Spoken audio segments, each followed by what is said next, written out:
Hello and welcome to Get Object. This is a podcast about things in games. I'm Rosie. I am joined as always by my fantastic co-host Paul. Hello. And today we are talking about consoles. So we will be announcing our exclusives in just a second, but first some chat. Paul, hello, how are you? What are you playing? What's going on? Yeah, good, thank you. I've been playing one game since we last spoke, which is Paradise Killer. Okay, what's Yeah, that? that's a detective game, one of my favorite genres of games. So yeah, I think I happened to see like there were some reviews about it and stuff, and people seem to generally like it, and it said this is a detective game, and I was like, oh, a good detective game. I'm going to play that regardless of anything else. So I would describe it. The aesthetics kind of like vaporwave Danganronpa. Okay, Uh, okay, I don't know Danganronpa. Okay, we can maybe say Vaporwave Phoenix Wright. Okay, yeah. All right, yes, all right. It's yes, it's got that vaporwave thing going on, but it's very, very, very heavily influenced in terms of aesthetics and a bit in terms of the style of it, I suppose, by those kind of Japanese investigative games. Just Hmm. even in terms of like the UI and like the conversations, the way they look. The characters are like outlandish in that way of like Yeah, Danganronpa or something as well. Like yeah, they have very they're called like Crimson Acid and nice. Lydia Daybreak and stuff like this. And you know they're dressed very eccentrically. Um, not not entirely my type of thing. I don't know. Is it something about yeah? Just is it? I don't. It's just a bit weird, like Western developers like making they're very obviously trying to make like a completely Japanese aesthetic. It feels a bit Right. weird. I don't know. Yeah, yeah, yeah. I don't know why it should necessarily be a thing that only Japanese developers can do, but I don't know. It just feels a bit odd. I would probably like it if they just tried to make like a complete noir thing, just because I like noir, I'd probably enjoy that more. But I do very much like it. It's set on an island where how do I explain this without taking like 15 minutes? There's people who used to fight for gods, and the gods have been like, I don't know, maybe like I think they got captured or fought. I don't know what happened, but they Right. granted one of the gods has granted their power to a group of these former people who used to fight for gods who are now called the Syndicate, and they use that power to try and create like an island paradise, like the perfect world. Yeah. Every time they do one, eventually demons. Find their way there and start corrupting it. So then they use the power to create a new island, and they keep changing the island to try and make it like more and more perfect. So now on like the 25th sequence is what they call it. Uh, Right. they also then kidnap people from the real world to bring to the island to work and worship the gods as like citizens. And then when the island is done, they murder all of them and use that psychic energy to create the next island. Um, Very so nice. so yeah, you're there's a lot of little bits in there actually about like you know kind of class consciousness stuff and things like that. And you're kind of part of the syndicate, so you're ostensibly one of the bad guys, really, but it's not. Yeah, so you play a character who was a former detective who got exiled for like I don't know maybe millions of years or something. You've been by yourself in this little area because you got seduced by a god and it almost fucked everything up. But there's been the council, who are the like upper echelon of the syndicate who create the next island, have all been murdered, Right. and they don't know who's done it, and they bring you back to Ah. discover it. So yeah, you run around this island. It's kind of like open world detectiving. So you go Hmm. to whichever bit of the island you want. There's a trial that you can start whenever you want. So you could literally at the beginning of the game you can start the trial if you want. I presume Right. you would fail because you wouldn't have any evidence. But yeah, it's up to you how much you want to collect. Everybody's hiding all sorts of things. So you're trying to yeah you get little bits and pieces of information from other people. Um, there's a lot of collecting stuff. Like the currency and stuff is like hidden, and um, which sometimes is fun. It's quite fun to jump about and like find your way up to high places and run about. But there's like a sound cue when you're near something and you Hmm. don't know what it is. So I sometimes find like I'm going somewhere to do something and I hear the sound cue and it's like, oh, well, I've Right. heard it now. It's like, do Gotta I go get the collect the thing. thing? And Yeah. yeah. Um, but yeah, I like it so far quite a lot. I am enjoying running about on the island. Yeah, finding out what's going on. So still a way to go, but I'll probably talk about it again next time we record, I expect.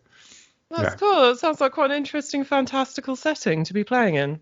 it is. Yeah, Yeah. and obviously it's got some utopian themes in there. So uh, Mm, mm. for my, I'm interested in that always.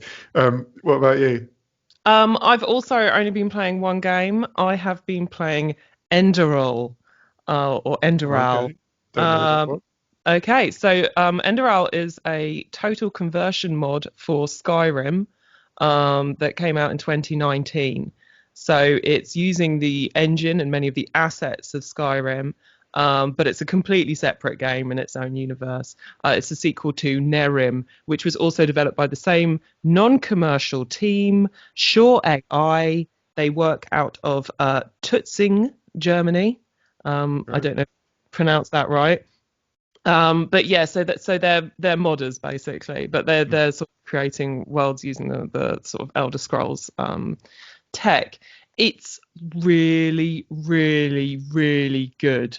I am really so I mean my feeling with Skyrim is that it is a fairly bland, generic kind of fantasy skin on what are, to me, some very fun gameplay mechanics and kind of environmental exploration. Mm. Uh, Enderal is a very, very good fantasy skin on those same mechanics. So it's really, really enjoyable. It's a fascinating world. There's a shit ton of lore. There's big old books and long speeches, but it has so much more character than Skyrim. There's personalities. There's people you meet who you actually remember. There's interpersonal dynamics like that guide the quests and guide some of the storytelling that feel kind of believable and that again that you remember that kind of sticks in your mind, which is an experience that you don't really get a lot with Skyrim. You bump into loads and loads of people, but they're all the same kind of guy. The voice acting is like really, really good. Obviously, there's English and German voice acting. I haven't heard the German, but the English is fantastic. It just seems like a really professional job that they've done. Interesting ideas in it. Apparently, it's all going to get very Jungian at some point. That Okay. hasn't happened yet, but I'm looking forward to it. There are spooky bits that are genuinely spooky, very atmospheric. Just huge congratulations to Shirei for this thing that is it's free. Is if you've got Skyrim, you just download it off Steam. It's absolutely ridiculous. So you don't even need to pay any money for it. Yeah, I really, really, really like Enderal. I'm about 25 hours in, and I'm anticipating this is going to be a big one. So I will probably be also talking about it next time. But yeah, the initial impressions, just bags of personality, loads of character, fantastic fantasy setting. Really, really having the time of my life. Okay. Well, I mean, I was lightly obsessed with Carl Jung for a while, so I'd probably be into that. Probably around the time my Robert Anton Wilson phase. But I didn't entirely understand. Is it like a separate world, like a different place using this? Entirely Okay, it's separate not world. in Skyrim. It's Yeah, it's not in the Elder Scrolls universe at all. It's in its own okay, it's in its own fantasy setting. okay, Uh, which I believe is a continuation of the one they did. So Nerim, the previous game, was a total conversion mod for Oblivion. mm, And that's where they sort of, I guess, started this series. I don't know if there might have been one on Morrowind as well. I don't know. But yeah, so they've kind of established their own fantasy world that they're pursuing. It's great stuff. It's so good. cool. Mm. Okay, well. Before we get on to talking about consoles, we got just a little bit of feedback to get through. So we just got a couple of emails. So, firstly, we've got one from JT. JT says, "Hi guys, love the home episode. I always love it when you can fiddle around with the home location in a game. Even though it wasn't fully a feature, I always used to take over a cave or house when playing Elder Scrolls games and fill it with interesting slash attractive stuff I'd collected slash looted, and then get frustrated by the tools to move and place items being so rubbish." You're nodding as if that's a thing you've done. This is very much the thing I've done, yes. Okay. Um, JT says, "I'm sure you have this on your list, but if not, what about chests and barrels, boxes, crates, etc.?" Yes, we do have that on the list. You put it on there quite early, I believe. Yes. Chests exist in so many games, sometimes with random content, sometimes with fix, sometimes just as storage for your stuff, and sometimes as an effing mimic in Dark Souls. They were in my mind, so I recently started playing a bit of Fortnite. I'm sure you know how it works. You're dropped equipmentless into a hostile environment and everyone just races to find a chest so they have something to defend themselves with. Then, because the contents are random, you might end up with something rubbish or a weapon you personally don't like, so you desperately look for another one. It's like manically searching for your favourite socks in an overfull drawer while being shot at. I've never heard Battle Royales described in that way, but it's a nice, I like that description. What an experience, yeah. For sure. Yeah, I've also put loot on the list as a separate thing. Oh, yeah. Because for me, yeah, chest is obviously this thing, but loot doesn't necessarily have to be in a chest, and loot is a big thing, certainly in Battle Royale games. I'm presuming you haven't played any Battle Royale games, Rosie. No, I'm thinking I probably haven't. I don't even know what they are. Is You don't know what Fortnite they is one of them, are? is it? No, Jesus. I no. mean, get with the times. This is like It's the thing, isn't it? It's so like you a don't, big you don't even thing. know what Fortnite is, basically. No, I don't know what Fortnite. I mean, I know it's a game, Yeah, and all the kids that like all the literal children are playing it, but I don't know. it's literally you get dropped in normally from Okay. like a plane or something, and so Mm, you go where you want on the map, like you dive down and parachute or something. You yeah. don't have anything, so Mhm. guns, Mm. armor, grenades or whatever. You find it, and it's like random drops. So sometimes there's places with that tends to have higher value stuff, but then more people might go there. So it's like a risk reward thing of where you go because Yeah. 'cause once you get killed, you're out normally. Uh, So it's like I was about to say it's like Battle it's like Royale, Battle the film. Royale, Yeah. and Okay. normally there's some kind of circle that gets Yeah. smaller as the game goes on, and Right. if you're Yeah. Yeah. Yeah. outside the circle, you take damage. So yeah, and last one surviving wins. Sometimes it's team versions. Sometimes there is a way of reviving somebody. They normally make it a bit difficult to do, but it's basically you killed and you're out. So Mhm. um, the one I played is Apex Legends, and it's very fun. Okay, I've heard people talking about Apex Legends. Right, right, right. So that's one of them. Okay, well there we go. That's an Yeah, education for me. yeah. It sounds very stressful. I don't think I've played that kind of game. Mm. We also have a another lovely email from one of the ladies listening. Thank you very much, Rachel, for getting in touch. Um, she doesn't play loads of games, but she got back into some over lockdown. What a time for it, isn't it? She's replayed Broken Sword, Shadow of the Templars. She likes to go to that world, to Paris in the fall, every now and again, as she likes to return to autumnal Twin Peaks.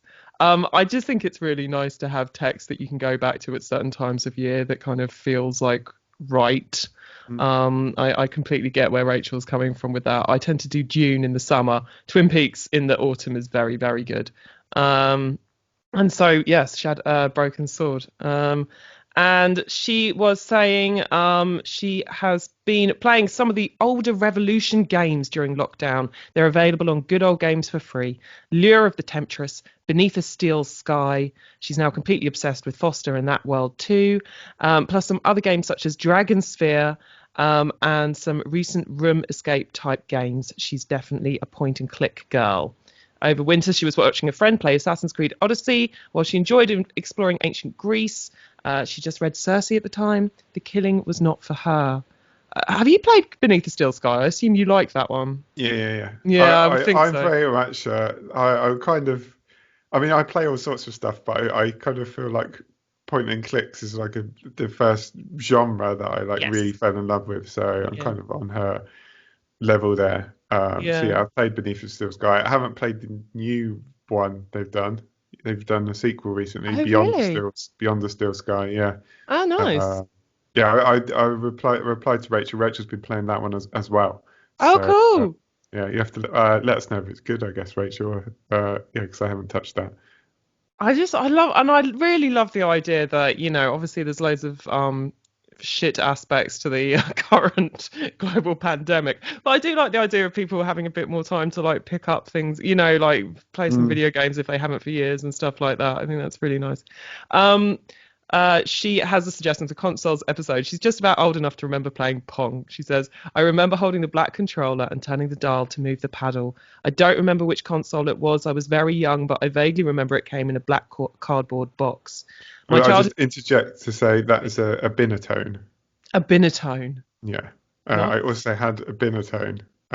It's like a panel, and you could had switches on it to move between like different versions of Pong. So it's like tennis, football, which is like I don't know, football meant like you had two. I don't know what the word is. Lines. Right. It's two bats. I don't know, whatever. Okay. Something like that. Yeah. So you move the switch, and it also came with a light gun and Ah, which was literally a ball on the screen bouncing around, and you had to try and shoot the ball. I mean, that This is sounds, yeah. proper old school. I Right, right. believe I looked it up. I believe it came out in something like 1977. I Yeah. got it way late. Like, Yeah. yeah, obviously I wasn't born for like almost yeah, almost a decade or whatever. So had like a old second-hand version. Yeah, Nice. in the time. Um, she says her childhood gaming was in the 80s on various ZX Spectrums, joystick blisters from playing Daley Thompson's Super Test, reading books for school while waiting for the games to load, and she still occasionally bursts into humming in the Hall of the Mountain King from hours and hours of playing Manic Miner and Jet Set Willy. I like the blisters. The mention of blisters is really helpful to us here, I think, because as we're about to talk about consoles, we are talking about the physical items of gaming, the things that actually sit in our homes that we have to actually interact with our bodies. So that's a very helpful energy to take us into our topic today, I think. Yeah. Okay.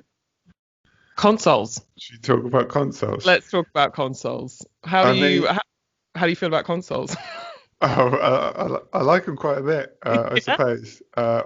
Although, as we're on the verge of new consoles coming out, I'm kind of just looking at my PC and thinking I'll probably stick with you for now. I tend to play on PC more at the moment anyway. And yeah, what's the new the PlayStation 5 is my mind's gone blank on the price. What is it?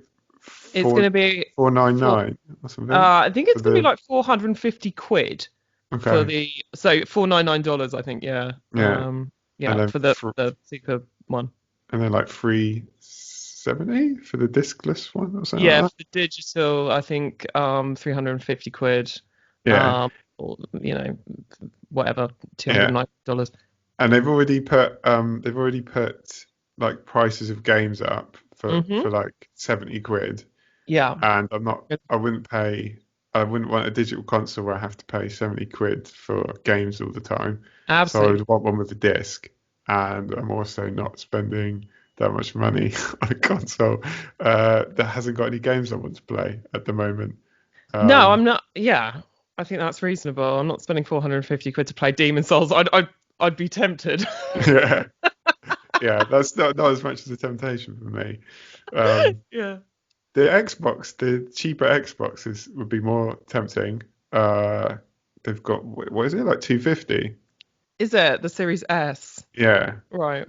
it's like it's different in the terms of it's like it can't do 4K or whatever. Like Hmm. whereas the PlayStation, the cheap one's exactly the same. It's a different console, but everything that's on Xbox is on PC. Uh, so yeah, no point Just not as for much of me. a draw. Yeah, but anyway, I was going to say right. It seems like a when if we're talking about consoles, it feels like it's inevitable that we're going to be engaged in some nostalgia. Yeah. Uh, we may as well just embrace it from the offset. So, do you want to tell me what consoles you have had or played or have some kind of? Okay, so the consoles I've actually owned are in my house, in which I lived, or live now, is Mega Drive, which in America was called the Genesis. That's the Sega console, sorry. The Xbox 360, right? So there's a huge jump in time there. Uh, Yeah, the PlayStation 3 and PlayStation 4. But in the in between period between the Mega Drive and the Xbox 360, a huge period of time where my I'm still able to access consoles because friends are bringing them round. My okay, brother's friends, not mine. So lots of time spending hanging out in my little brother's bedroom with his okay, mates. okay, Playing video games. And yeah, there's a bunch in there. There's the Dreamcast and the N64 and PlayStation 2, the sort of big hitters. How about you? Well, as I already mentioned, I had a Binatone. And Yes. yeah, early on, we had lots of like second-hand consoles, like way after they came out. So yeah, I had that Binatone. We had an Atari 2600. Hmm. Um, nice wood paneling on the Atari. Lovely. Love it. Not enough Yeah. of that. Why doesn't the PlayStation 5 have wood paneling? Then I'd pay 500. Um, I mean, I don't know if now's the time to talk about the way the PlayStation 5 fucking looks, but I'm not happy about it. But we can maybe get. Yeah. I would rather it did have wood paneling. But Okay. yeah, we can maybe get into that later. Okay.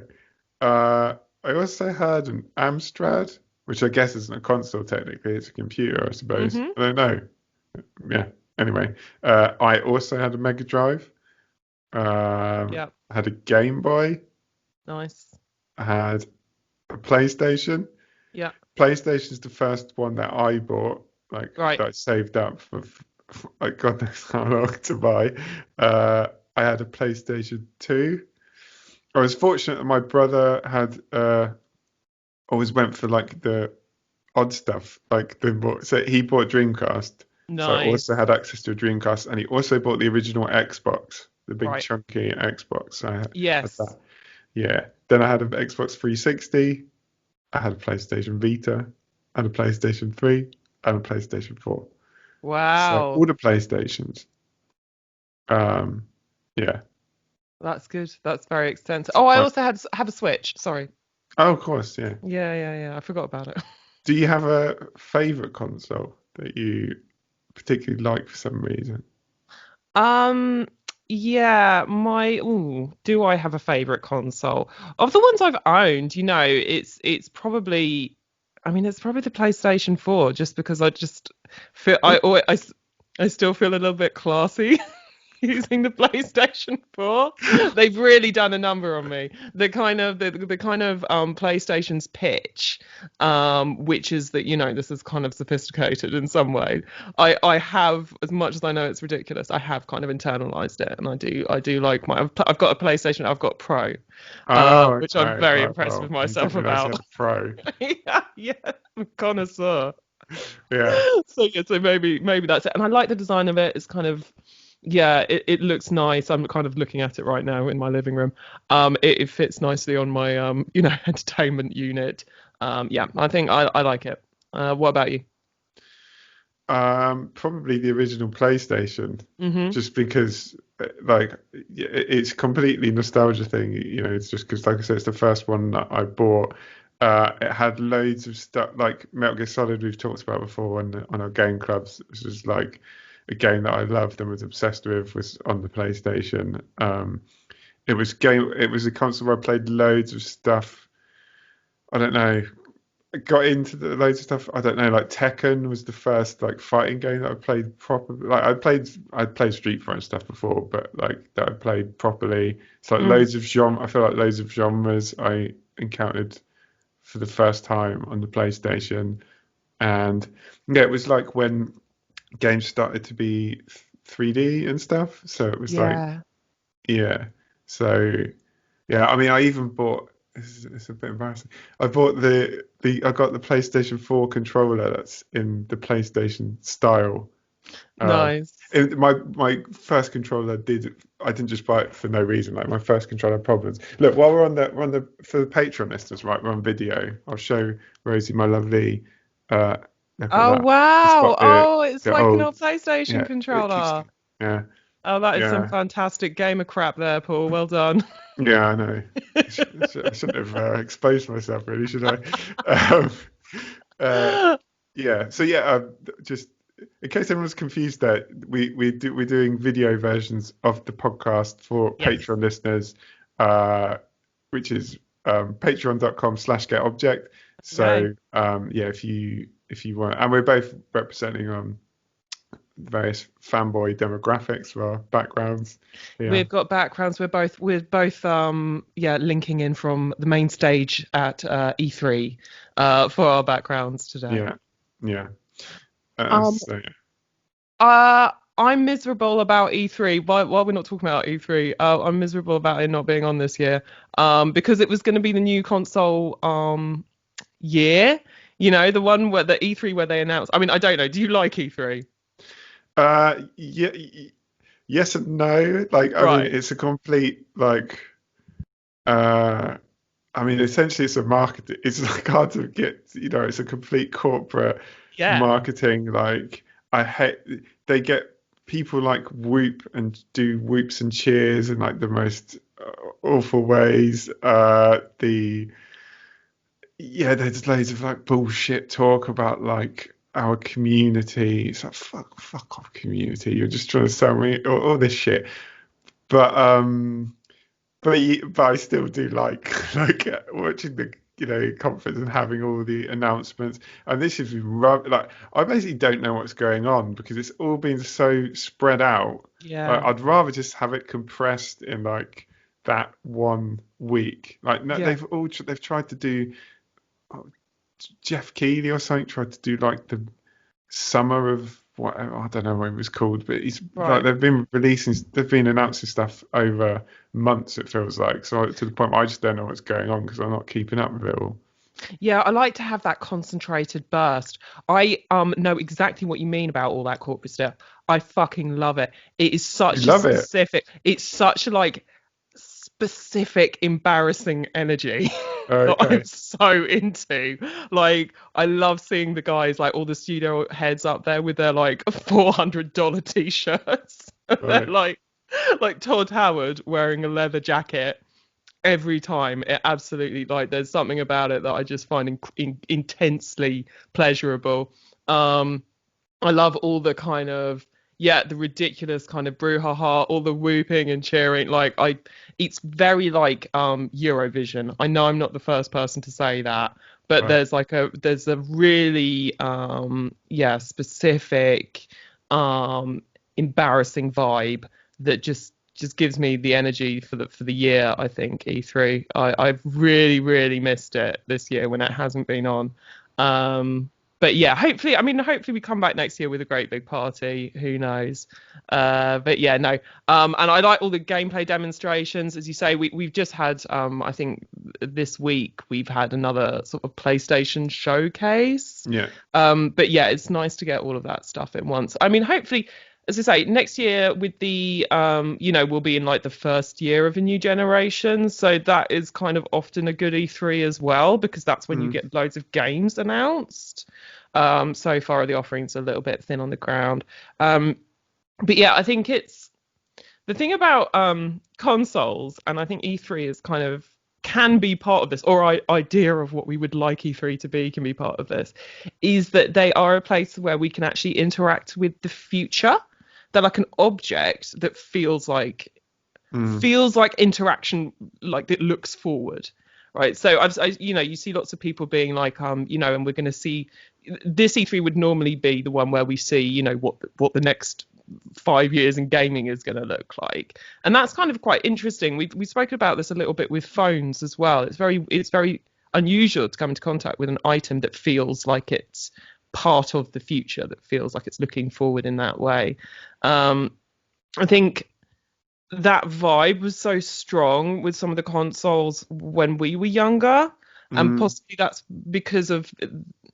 would be because of various things. I mean, you made mention of the move to 3D, which mm, is a huge thing. I think anyone of me and Paul's age and kind of our mid 30s and older, that moment of getting your hands on Mario 64 mm, is something that people like really remember because it was just like this, it just absolutely mind blowing mm. to be Yeah. like running around and it really did feel like the future, like it was super exciting. And it was also that kind of millennial moment, wasn't it? It was like 95 to 2000, everything was about the future. Like there was this like a real sort of cultural idea of it being very present. We're on the cusp of something. um Console that seems to encapsulate that most for me Mm. is the Sega Dreamcast, I think.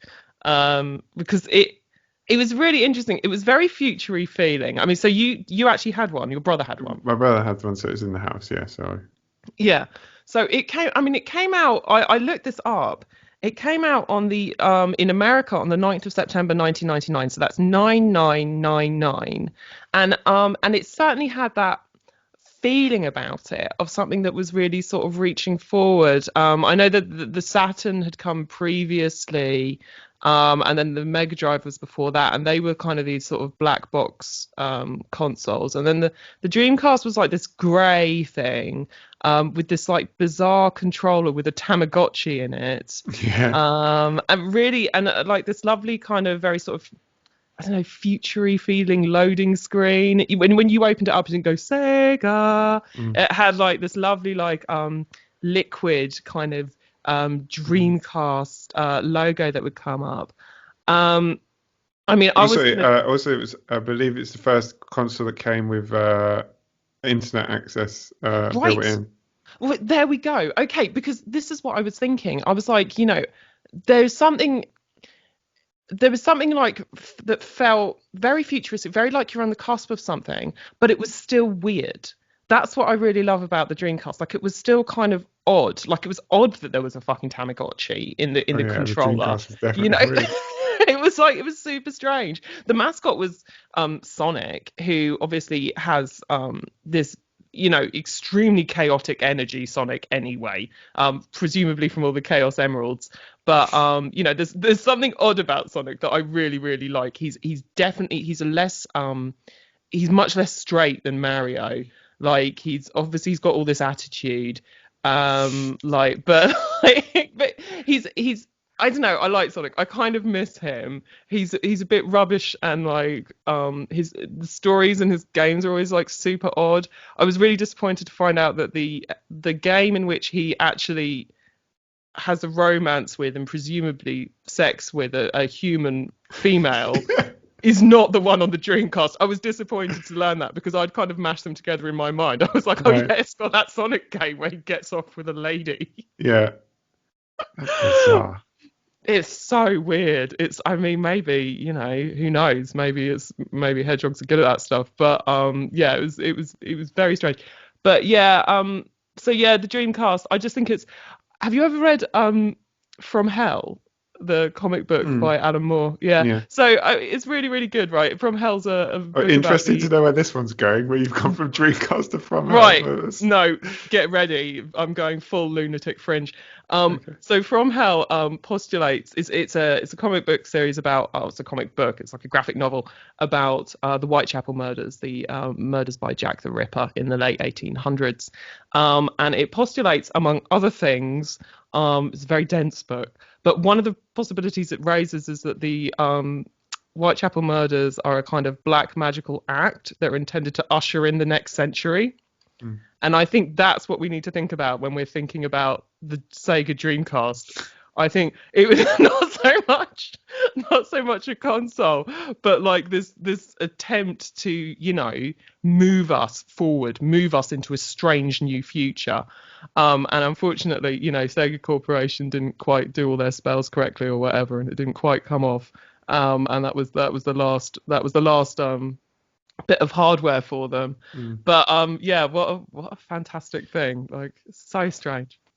Yeah, well, I mean, you're definitely, in terms of talking about these things giving us access to the future. I mean, Yeah. they're called, they're referred to as having generations. So, I Exactly. mean, it's kind of built, which of course we've always got to acknowledge this is all wrapped up in marketing bullshit. This is like Yes. selling us a consumer product, but they do. But I think you're definitely right that like there's this idea of like here's this piece of technology, and you can.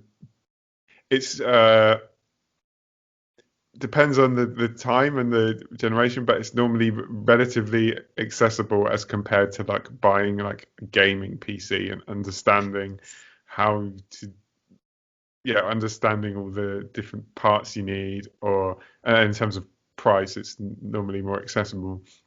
And if you get this thing, then there's going to be this whole generation of games coming that are fundamentally different to anything you've seen before, and you're going to be able to access them through this piece of technology. So that is definitely built into it. I think uh, I was thinking about like the extent to which like that felt true, like over time, and to which extent they did, because I feel like Yeah. the leaps were way bigger in the past than they are now. Like it Yes. doesn't feel. There was also stuff. Yeah, sort of about graphics, but there was other things that changed that they tried to. Uh, so for I mean, like we mentioned 3D, so like that was yeah. I came from shooting at a ball on the screen all Mm. the way up to 3D, and like the change is like just it's completely different. And like yeah, obviously CDs being brought in as a technology, so technology changed. That was significant. Having but having Final Fantasy 7 or whatever on like 4 discs, it was like wow, four Right. discs. This is like going to be I don't, that just made the game seem better because it's on more discs, so it must be good. And then there was stuff, yeah, there's stuff that they tried the stuff that they try to add to make it feel new is sometimes is significant and sometimes really isn't. I mean, stuff like Rumble, which I Mm. guess is standard now, but it's not Yeah. really. I don't know how significant that is. But 3D obviously brought with it analog sticks, which changed the way we interacted with games, changed the controller, like how it's built, how we expected it to work, and then the controller informs the games then as well. Mm. Like you have an analog stick, and people build games assuming that you were going to be using an analog stick, whereas in the past everyone assumed you were using a D-pad.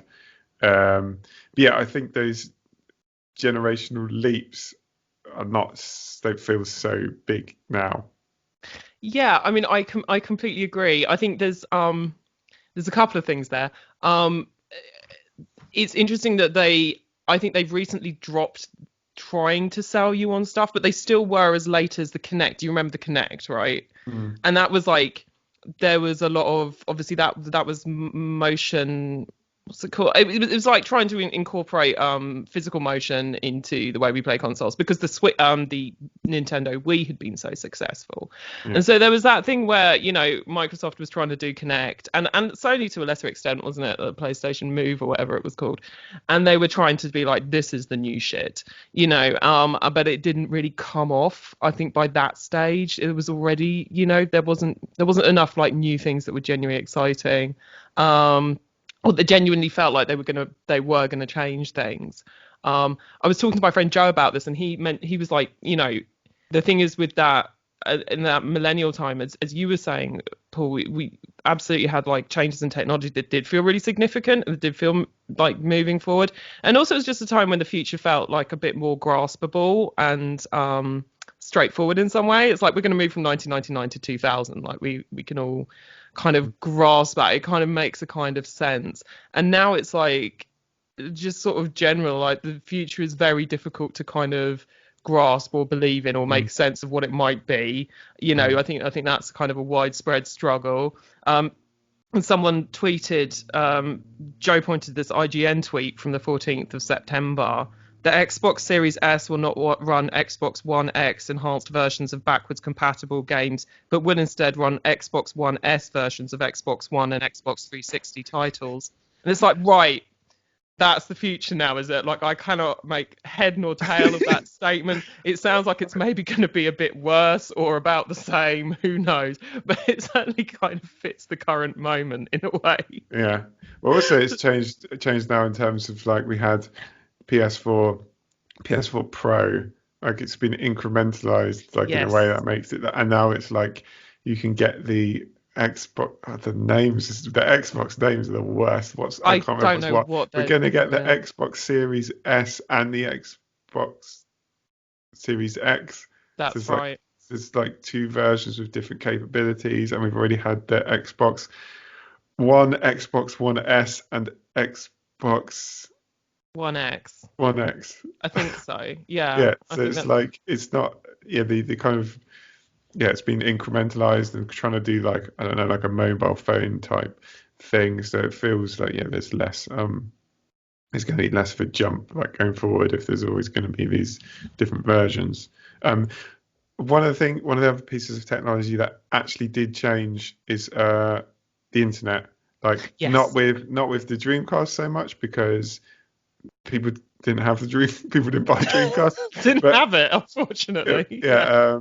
but in terms of when it became standard with Yeah. like I would say with Xbox 360 and everyone was online and games were then built for online, that was a time where I played games that were completely different to games that I obviously existed on PC and maybe some people would play, but a lot of us had like 36K connections and stuff back in the day, which made Mhm. online gaming pretty much impossible.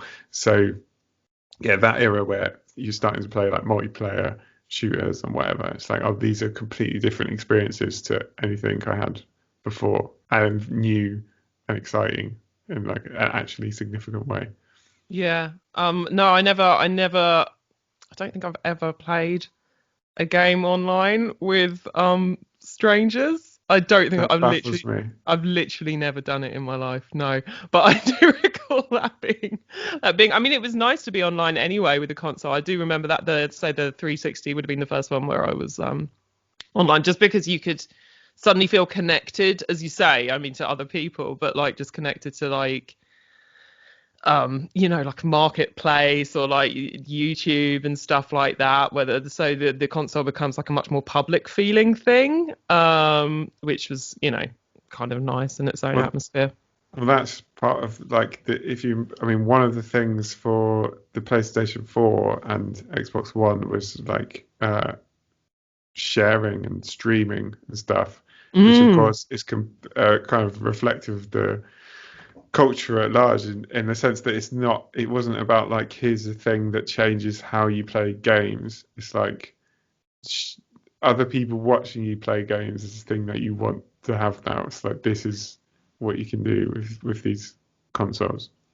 Yeah, I mean, and it makes sense. It works really well with consoles and that kind of feeling, because I think, as you say, if we take it back to a lot of our early memories, we are talking about um consoles are the gaming device that you use with other people, that you remember sitting in other people's bedrooms with.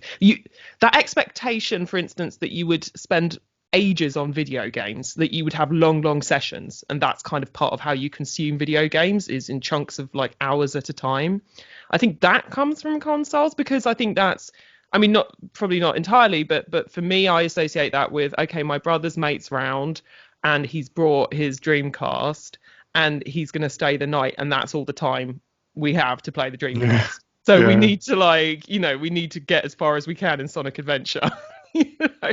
And so yeah, you'd have these long sessions, stuff like that. But yeah, you get used to kind of playing games with other people around and chat, and that's a really enjoyable way to play a game. So I can see why streaming works. So, and as I say, I watch loads of streaming. I really like that kind of yeah, having a game on in the background and just sort of chat going on is really nice. yeah. Obviously, the with Mega Drive and stuff as well, you couldn't save games, so you had You to. can exactly. Yes, that's a really good point. Yeah. Um, yes, I remember playing Eternal Champions on the Mega Drive, which was a really good. It was like a beat 'em up, but with like a really deep story. I'm sure. It was it was very, just trust me, it was really good. But yeah, like yeah, God, fucking like 8 hour sessions trying to like complete the fucking thing. Mm. But yeah. They Uh, do they do have an association of being more communal than like yeah. PC or something, Well, and because like definitely, I people, mean, they come with ports to yeah, yes, which imply multiple people should be playing. I remember like multi taps and stuff. I don't right. know if you remember those on No, PlayStation. You like plug it into your port and it's like four connections, so you could connect like 8 people or whatever. right, Um, nice. yeah. Yeah, no, I think it absolutely does. I mean, I really associate it with, I associate consoles with like sleepovers and having loads of people in the room and, like crisps and stuff like that. Like, I do think that is like, it's Mm, a really nice um, vibe. And I think it's a shame, it's actually a bit of a shame to lose that, which is what's happening as everything goes online. Um, I, I notice it very much myself because I do like to play games with Dave, and there are just it's just kind of slim pickings these days. There's not very many local mm. co-op games, and that's a shame. Yeah, actually, in terms of that connecting to the future thing as well, because Yeah. I always tended to get consoles way after they came out because like, I Mm. couldn't afford them because I didn't have very much money. Whereas like I had a friend who like got the PlayStation 2 as Yeah. soon as it came out, and it's Yes. like I'm gonna go stay around his house. And it's like yes, I can access the future for like this one night. We can like just play. Yeah.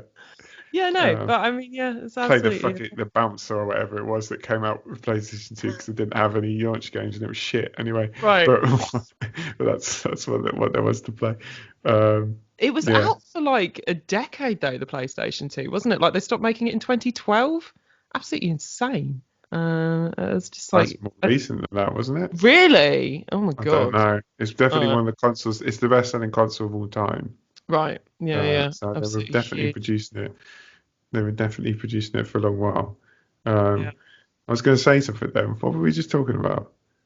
We were talking about playing video games with mates in their rooms. Yeah, I don't know. Maybe Who it'll knows? come back.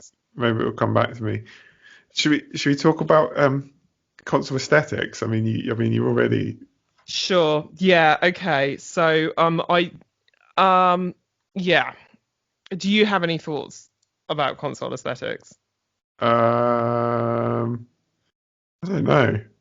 I mean, a I lot mean of them are. I really like the original PlayStation, obviously. I like those that big grey box. I like the colours of the logo. Dreamcast was nice, as you mentioned. The Dreamcast was nice. Um, The GameCube was beautiful. I thought the little purple thing. mm, Again, that was one of my brother's rich friend who always had the new console. Yeah, he used to bring that one around. That was good. Yeah, I mean, my main thing is I think it's like this is something that you're going to have in your living room. And like that's the thing with consoles as opposed to PC games. They're in or PCs. They're in a very public area of the house. Again, that kind of sense of publicness, of openness, of visibility that kind of adheres to consoles much more than it does to PCs. Um, so it does matter to me the way it looks, and like all your furniture's pointed at it because it's in the same place as the TV.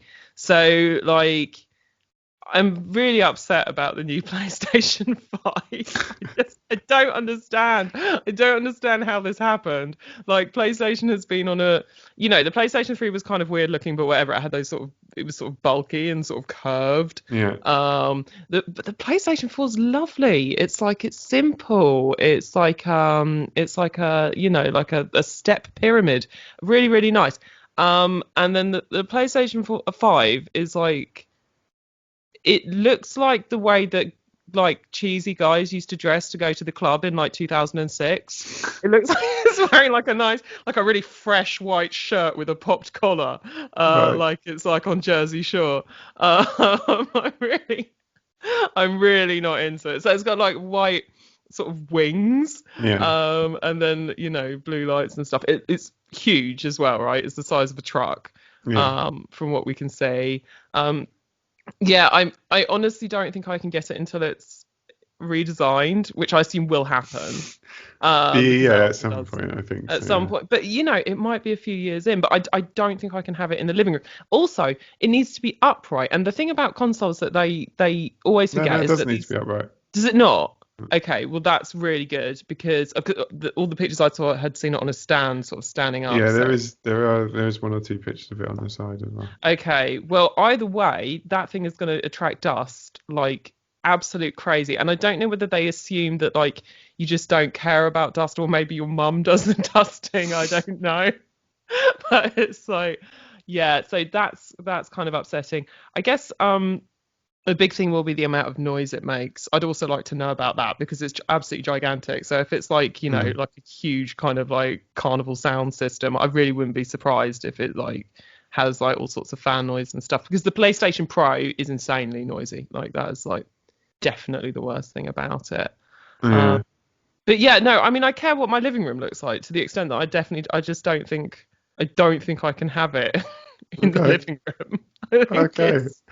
and I am actually really bummed out about it, because when I get a console, if I get a next generation, it will be the PlayStation 5. So maybe I'll come to a point where I'm just like, fuck it, that's fine. Why would it be the Um, PlayStation 5? because Demon Souls Oh, and okay. also God of War, so sort of those are both kind of series that I feel quite strongly about. Okay. I don't think that Xbox would have any exclusives that I would care about, whereas I'm pretty confident that Yeah. PlayStation will. So yeah. So that's the aesthetics, but I do think it matters. This is a physical item that's in. It's not like when a game has a kind of aesthetic that you're not quite sure about or something, but you can still kind of get into it. It's like this is the thing that is in your actual house, Mm. making noise, and it's like flashing lights and it's stupid popped collar. Like Yeah. it's just gonna piss me off. Yeah. But yeah, that's probably enough of me ranting about that. Okay. I mean, one of the other things I was thinking about was um the extent to which intentionally or unintentionally consoles curate a kind of style around them in terms of Yeah, their games, like partly because of marketing ideas of what a console should be and what they want, partly because of the strengths of whatever bit of technology it is or the limits of the technology. Um, so just in terms of like if you think about the Mega Drive deliberately kind of making itself stand out for Nintendo in terms of its marketing as being like for as being a more powerful piece of technology and being for like older kids and having these very bright, colourful games that kind of show off how much more powerful it is, and like lots of arcade ports, as opposed to Nintendo having a kind of more family orientated kind yeah. of uh, I don't know how to describe the aesthetic, but you know what I mean. It's The much more sort of actual, sort of playful and childlike, mm, like a toy. That's the thing with yeah, Nintendo, like they make toys. yeah. Um, And like PlayStation, like I said, had when the PlayStation came out, has a lot of things going on in terms of this thing of 3D. It's like weird, mhm. the new thing. It had the marketing around like had quite surreal marketing, if you remember. Like had that. David Lynch did a advert for PlayStation. Okay, Okay. did he? Yeah, yeah, They there you go. So it had like yeah, this kind of weird. They were trying to be like yeah, they were trying to like be what like the vanguard of like youth culture in terms of right. like Wipeout was supposed to be like this idea of like club music and like it's meant to be kind of like this edgy thing. So it had a kind of it had something about even though it was kind of partly created through like a marketing idea, it nevertheless ended up curating a kind of style.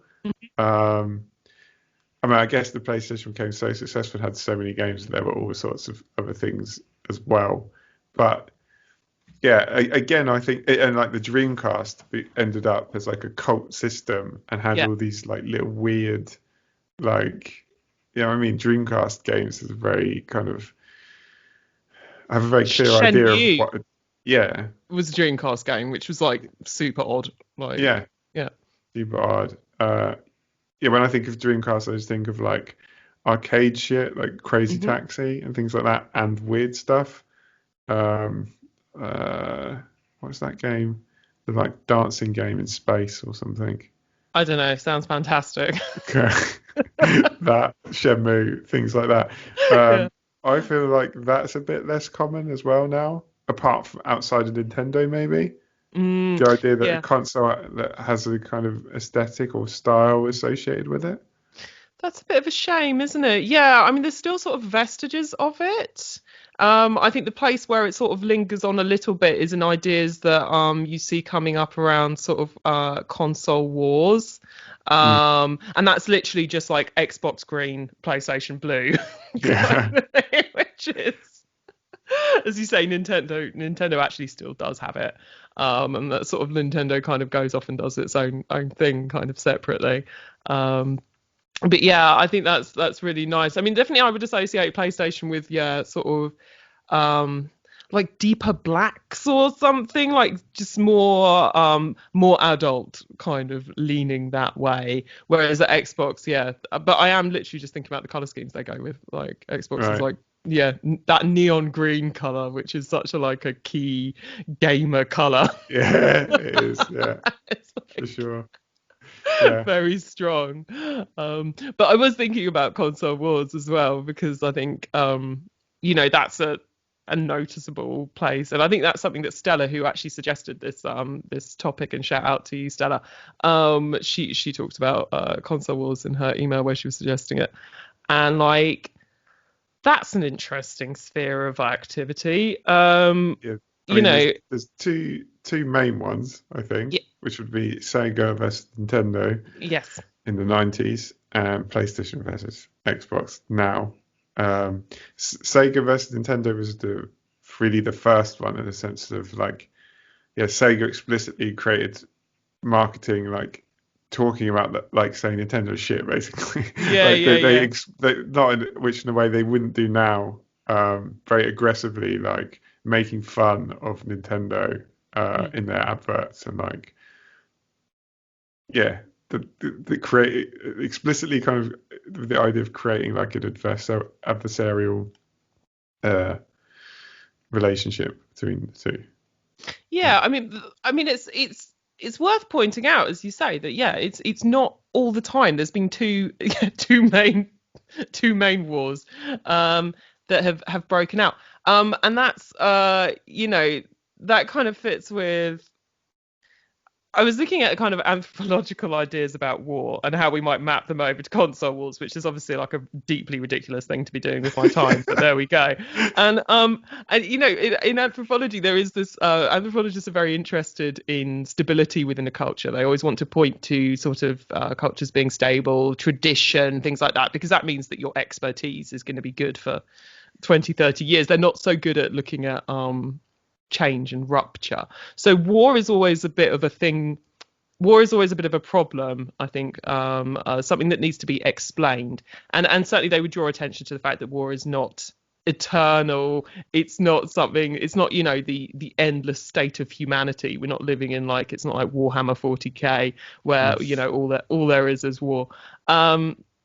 There are outbreaks, and so why does that happen? You see a few different explanations that tend to come up. You see ecological explanations. These aren't so much in fashion anymore, but very much in the kind of 50s and 60s. People would talk about competition for scarce resources as a Right. reason for war. So competition for valuable minerals, valuable territory that's going to produce lots of food, competition for women, these kinds of things coming up. You actually see this idea of competition for scarce resources coming up when people talk about console wars.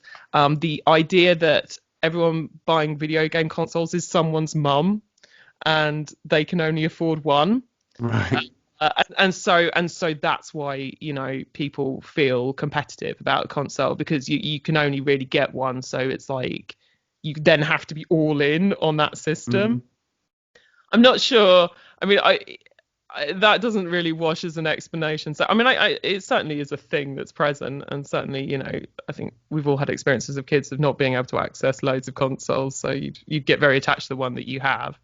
Um, Oh, of course. lots, I have Mega Drive, so Mega Drive is the best. yeah, much better than Nintendo. There we go.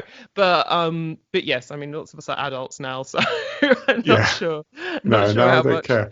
Yeah, But yeah, it's a bizarre, yeah, area. It's and yeah, shows definitely some of the worst aspects of video game culture. It's I guess this is about people getting their identity. Well, fundamentally, this is people getting their identity wrapped up in products. mm, Um, mm, uh, I guess it's partly about people justifying their choice and like the money they spent, because you have to spend a lot of money on a console and you yeah, want to, again, if you can only get one, you don't want to feel like you made the wrong decision mm, and you wasted your money in some way, or you should have done something else. So you kind of convince yourself that, yeah, you have to defend the thing that you bought to make to like justify your decision that you made is I guess part of it. Um, I think it's a symptom of a broader culture where our value as people is linked to what we earn, like what we own. Uh, so like if you so that inevitably means that your identity gets wrapped up in these things, then it becomes more personal if somebody's saying about something about it because it's part of who you are. mm, mm. Um, but I don't know what maybe it's uh, a symptom of a broader problem that people have nowhere to go for their to construct their identity but products. See. Yeah. I mean, I think that sort of that fits with kind of sort of the approaches or explanations that would be kind of in anthropology you'd think about as like a structural functional explanations, which are about how particular things within a culture help replicate the shape of the society. And I guess yeah, console wars, as you're saying, kind of this idea that people are being inculcated into the identity of a consumer, like, and Mm, that becomes like a really important thing, and obviously that helps grease the wheels of capitalism if people feel strongly that their purchasing decisions are some kind of powerful mode of self-expression. um mm, and so we can certainly see, I think, that and that kind of the ways in which console wars help to convince everyone that this is like super important, like really really important stuff, your sphere of consumer activity.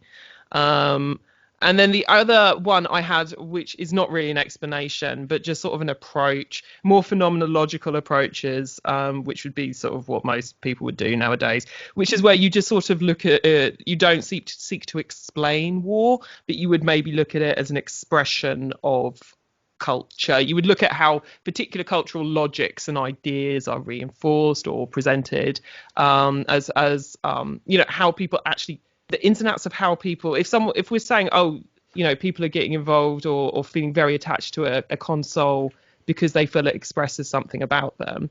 Well, what are the things they feel it expresses? How are those things valued within society? Just kind of putting a bit more flesh on those bones. And I think there's actually quite a lot to go on with the Xbox PlayStation mm. divide. So ridiculous. But the Xbox PlayStation divide, let's call it that, because it's interesting to see how both sides kind of slightly agree upon the terminology in play and the ideas and meanings and in play in that sort of opposition.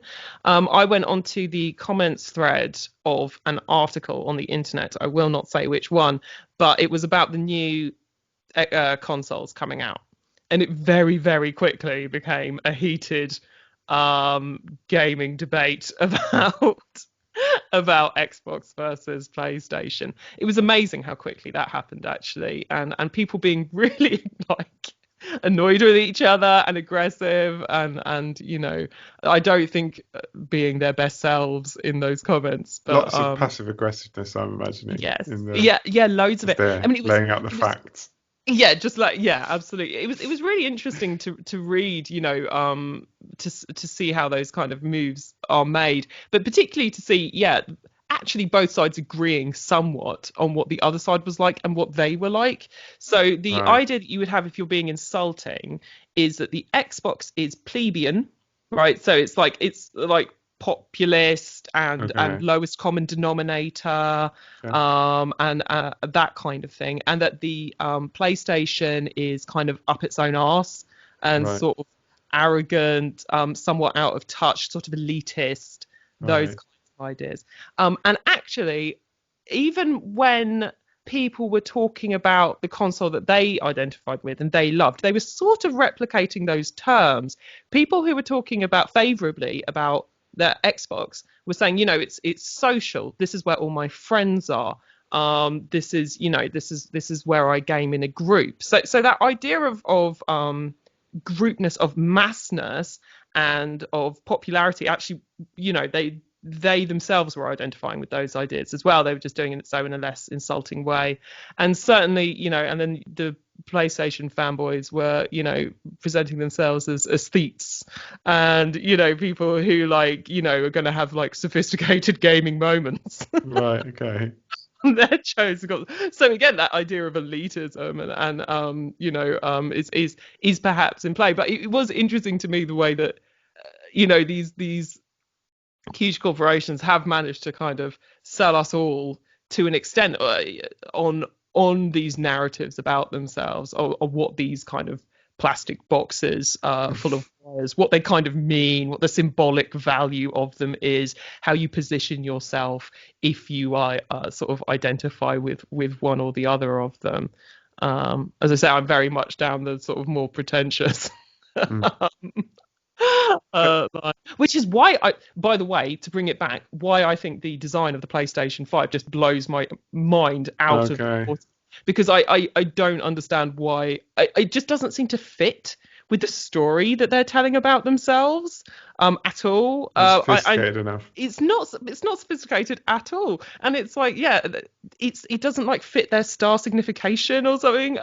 Like it's very odd to me. I know it'll be some kind of compromise to do with, that they have to fit a certain amount of gubbins in the box. I'm not technically minded. I don't know how this stuff works, but I don't know what was going on with that big white wraparound plastic bit. Absolutely hideous. Mm. Yeah. Uh, One of the things that's tied up in all of this, or like partly a cause of it, I think, is Yeah. is the thing I've already mentioned about the idea of community. Hmm. Like the idea that, like, if you watch something like E3, everybody will talk about our community, like the Yes. community. We've been speaking to the community. We want to give the community blah blah blah. So that's like every game has a community, but there's PlayStation, Xbox. They have an idea that they have a community. This is the most impoverished idea of community you could possibly have, I think. Um, uh, the PlayStation community, the Xbox community. Um, I think communities do exist within video games, but communities can't be owned by like you can't have like a company own a community. Like a community can No. naturally develop between people, which is about in relationships between people in like a network. You can't have like a community that you own. That doesn't A work. company Um, owned community is a workplace, yeah, surely. Like that's yeah. that's all you Well, can there you have. are part. Yeah, this is part of it. If you're part of the community, we talk about you're doing their work for them. Like Yeah, yeah, yeah. you are spreading their marketing Yeah. message. You are out there making arguments to people about why you should buy their console. So that Mhm. yeah, that is exactly what it is.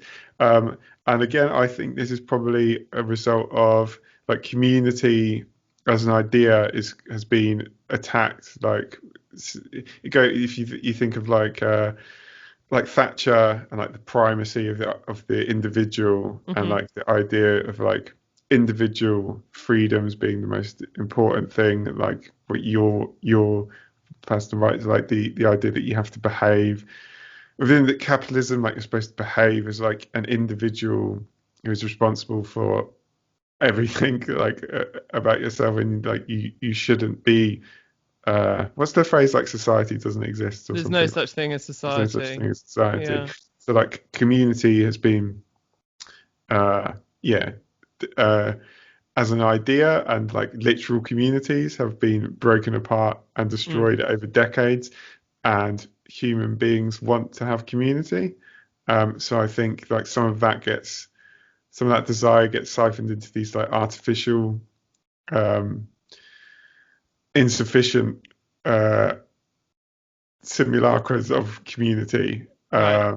that and that yeah, so that helps to create these communities, and that helps because it's like a deranged idea of community, that it's like toxic Yeah. version of community, if you see what I mean. So I think that's a part of the whole console wars thing for sure. Yeah. Yeah.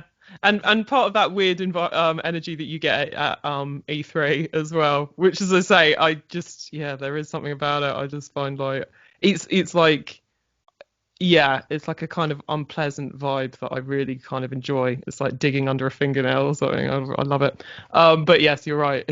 It's very, very strange. Um, I got something else unpleasant to touch on. I hope okay. hopefully you got something else more positive afterwards. I don't know, but I think it's worth touching on like the production of consoles. Uh, Oh, yeah, yeah, no, absolutely. Yeah. I don't, and I they really don't know much about it. Well, they often use conflict minerals. Right. There's been various organizations that have kind of tried to um, yeah like, criticize the companies and try to draw attention to it to make them more responsible in how they do it. And I think they have improved to some extent in terms Mm-hmm. of knowing where the stuff they use come from, but not much. I think Nintendo's the worst actually in Oh, terms of that really? situation, which people might be surprised to Yeah. learn. But yeah, so they use conflict minerals. They often produced in China. They would have been often produced in poor conditions for the workers. Um, so so they're not not particularly ethical in terms of the way they produce that. I mean, that's the case with lots of technology. It's not unique to consoles, but I think it's something worth being aware of, in terms of the conditions that like entertainment's being built in. Um, I think we should also do something which is more and more becoming more and more obscene in the kind of whole enforced obsolescence thing. Mm-hmm. And like consoles are like a perfect example of that. This whole generational idea, Yeah. like it's like more so than other forms of technology. It's like, right, that's all shit now. Don't forget Mm. about that. We're not releasing. There's no more game, because it's not like a PC where like it's like you can still like yeah, games are always being made for PC. Like you can, and there's still an enforced obsolescence thing on PC, but it's less stark. Whereas consoles, it's like there are no more games for this console anymore. We're not making anymore. Yeah. Forget it. Uh, we're not making the console anymore. Like it's gonna. So now you have to have the new thing. And like with in terms of resources and like climate change and stuff, that whole enforced obsolescence thing is, yeah, as I said, obscene. Um, uh, in an ideal world, which isn't going to happen. No, I should say it isn't going to happen. Uh, Could I don't happen. know when it would happen. Yeah. But consoles as they are now, like with the generation of things, should not exist. Like I would like this for my PC as well. If we just kind of stopped and went like, in terms of like, not to say there would never be any kind of technological development and you wouldn't need to like create new technology for stuff, but my PC is like fine now. Like Right. I don't need to like get a new graphics card. I think my PlayStation 4 is fine. Yeah, yeah, yeah, But I yeah. would like to see, but if a console was made that was like, this is a console, it's modular, so you Yes. can the parts are easy to replace, And I think you would see the idea, right, is like we've got a new console. This is the story that they tell. We've got a new console. It's way more powerful, so we get to be way more creative, and like this is going to Mm, unlock new possibilities. mm, It's increasingly, as I said, I think with stuff like 3D, that was true. yeah. Like because people had to invent a completely new way of like doing things, and like there were, as you can find if you play a lot of old free games that are shit, there were a lot of people didn't quite know how to do it, and Mm, like they were trying different things because this was a new thing. Like now, for like at least a couple of generations, all it is like to make it look more realistic. Like they never do it, not to say, yeah, innovate. There's innovative games, but a lot of them it's not because like they can run on like really basic PCs, like some of the indie games and stuff that are really simple and not graphically intensive at all, have really innovative ideas. I think there would be way more innovation, way more true innovation if there was not like a technological leap, because it forces you to experiment. If you can't get more power to like make more polygons and do more fancy lighting or whatever, then you have to, and you want to make something that looks new, then you have to experiment with aesthetic yeah. styles. You have to make things that look weird. You have to try uh, and you have to try and experiment. If you can't differentiate yourself by how good your game looks, then you have to differentiate it by what it does, like what you can do in the game, what the ideas are. I think we would have, if we just stop the consoles, this is it, no more consoles, this is your last one, we would see way more creativity and innovation. I'm I mean, convinced of that. I absolutely. I think you're probably right. And keep it. Having an enforced kind of structure is often a really good way to encourage creativity. As you were saying it made me think of games that, like, for instance, Hotline Miami is a game that when it came out, everyone was kind of blown away by the style of it. It just had so much style Mm, that it felt kind of forward looking, even though obviously it had like a very retro mm, kind of that's what its kind of roots were in. But it came out with so much kind of swagger and this incredible soundtrack. That even I never really played it, but I was sort of really aware of it because it seemed to be making creative decisions that were kind of exciting and felt fresh to people. I think Undertale is a similar story, despite the fact that it does not look incredibly, like, it doesn't have like incredible graphics. People mm. talk about how it kind of moves things forwards in other ways. And I think, yeah, that is that, because that was the thing, wasn't it? It was like when they start to lose at that period when they started to lose the argument about the new stuff, which was around 2010. So I think the Connect is a really good sort of pivotal moment for this happening. um the It started to be about, like, do you remember Milo? Yeah. Like, right, so Milo was like a tech demonstration by Lionhead of Peter Molyneux's company. um and it was like, this is going to be like a little boy that lives in your in your console who you're going to have a relationship with. You're really going to feel something because you can emote at Milo, and because of fantastic graphical innovations, he can emote at you. And, like, you can both be emoting at each other and having this kind of emotional experience. And it just, yeah, I mean, unless people are going to get really creative, that's like the only way forward. And it doesn't seem like that good a future where it's just like, oh, just graphics improve. So you can see, the tears on Milo's cheeks when he's Mm, sad, and you'll be more sad about it. mm. There's better ways to push things forward, to be innovative, to make more of an impact on people than just graphical fidelity, or whatever it is that people seem to be reaching for. I So yeah, think sorry, yeah, go on. I was just going to say, I think it's more often the case that the most beautiful looking games, I think it's rarely the ones that are like at the edge of like technology, like really, do you know what I mean? Like the games that I tend to be like, oh wow, that looks really great. It's like, I don't know, some 2D. Yeah. like where they've used, I don't know, like a watercolor style or Yes. like, do you know what I mean? It's something like that. Um, yeah, and the idea that like remo the more limits you remove, like the more creative you can be. It's not always the case. Like working within limitations is actually often a really good way to provoke creativity. Yeah. And maybe, from what you were saying about the ethics of the production and indeed the obsolescence of these items, maybe it keeps the object more honest. This is supposed to be something fun that is brought in the world for play and for relaxation and to make us feel kind of yeah, yeah, playful and creative and light.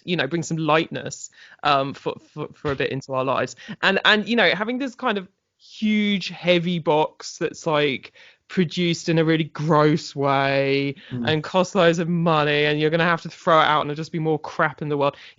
Just like maybe it would be nicer, it would be a nicer, better future Mm. if those objects, yeah, sort of from the ground up encompass that feeling of lightness and and play and wonder and pleasant things. It's a real shame that the Nintendo that's totally kind of undercuts my feelings about the Switch, really, that they produce it in kind of in a way that's sort of destructive, because it really feels like it undermines the whole item to have Mm. that. What a shame. So yeah, so yeah, step it up, guys. Please, a modular, slightly slower future. We don't need all that fidelity. No, We just we don't don't. need No. it. No. Did you have any more console thoughts? Uh, no, I don't think so. No, I think that was me as well. Okay. Um, let's do a couple of suggestions that we got then Oh, lovely. Yes. from again from the Range Touch and No Cartridge Discords.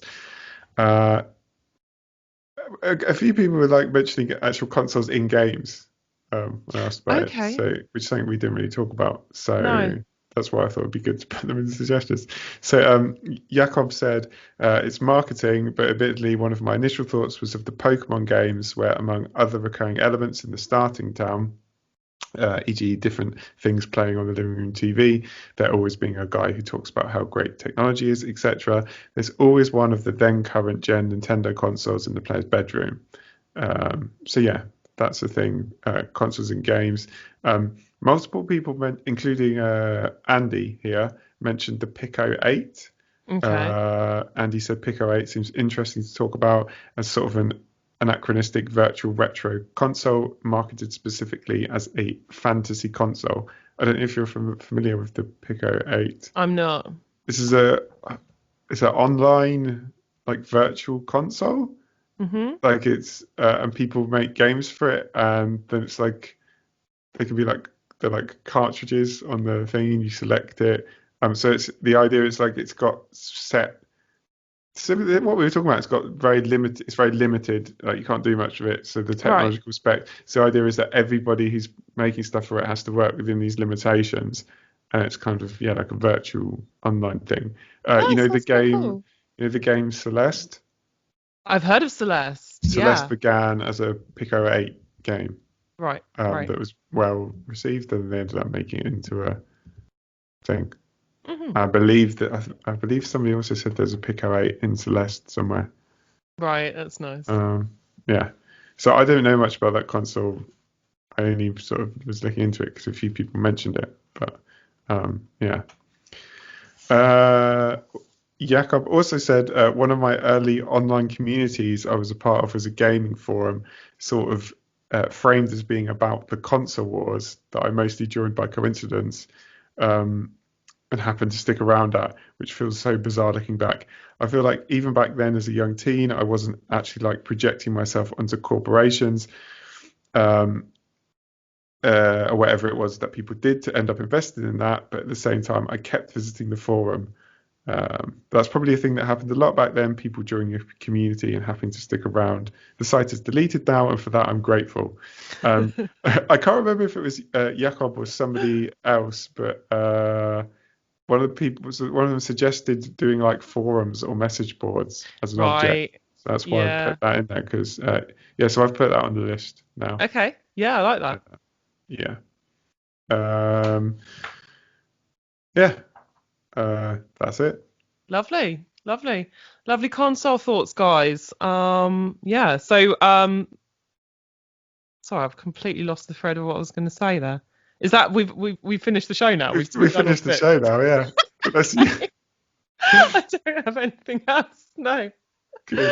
Okay, brilliant. Let's talk. Oh, I know what we need to say. Yeah. It's because you were waiting for what I normally say, which is if you have any suggestions that you want to send to us, then tweet us at getObjectPod or email us on getobjectpod@gmail.com. Yeah, whether you've got comments about this episode or previous episodes, or you've got suggestions for stuff you think we should cover, um, or you want to make suggestions for our next episode, which is We will be talking about clues. yeah, There that's we gonna be go. fun. Yeah, That's going to be very exciting. Yeah. Any suggestions about clues? It's going to be like microscopes out and really trawling for evidence. yeah, I'm Uh, happy about this one because this is right in my detective genre. well, there we go. That's going to work That's, well for you. Yeah, I'm going yeah, to have sit and have a big think. yeah. But I think that'll be fun. Oh, and And also, oh, oh, you were also both going to say something. What were you going to I say? was going to say, if you want to leave us a review, that would be amazing. I think we haven't had loads of reviews recently, and I forgot to write down the names of the people. I was going to write down the names of the people who reviewed us most recently. I know the most recent one I can't remember, so I'll mention you next week, and thank you very much. Before that, we had Neek from Italy, and I wanted to say grazie mille to Neek for his or her very kind review.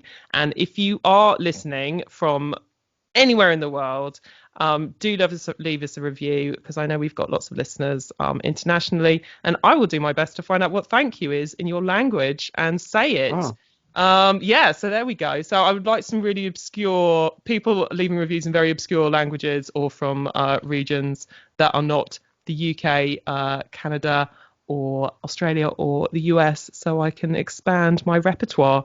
But we do need some more Americans also there as well for do sure. review us from there as well. Yeah, That'd be we wonderful. need to break into the States properly, don't we? Yeah, well, if you say where you're from, I'll try and do an accent. Fuck it. Oh, well, oh, this is brilliant. Yeah, please, definitely, lots of reviews from America from different states. I'm Yes, keen to hear Rosie's accent from I'll be all these different cracking. places. That'd be amazing. Yeah. Um, yeah, that would be good. And yeah, the if you want to hear some more for us, if you want to see us now in our conference surroundings, if you want to hear our game club series where we take turns picking games for the other person to play, watch our first 15 video series where we're looking through how games introduce us to their worlds through objects. You can get access to all that by going to patreon.com/getobject and signing up to support us there. So it'd be cool if you could check that out as well. Lovely. All right, well, that's us for now then. So, yeah, I hope you've enjoyed our discussion of consoles, and hope very much that you will return next time for clues. But that is Get Object number 14. Thank you very much for listening, and we will see you next time. Goodbye. Bye bye.